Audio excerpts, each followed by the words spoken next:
ke apa? Orang Temerloh tahu ke lagu cicak?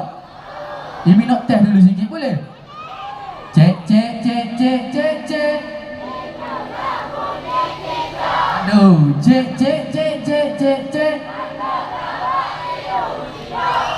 Bunyi cok cek cok cek.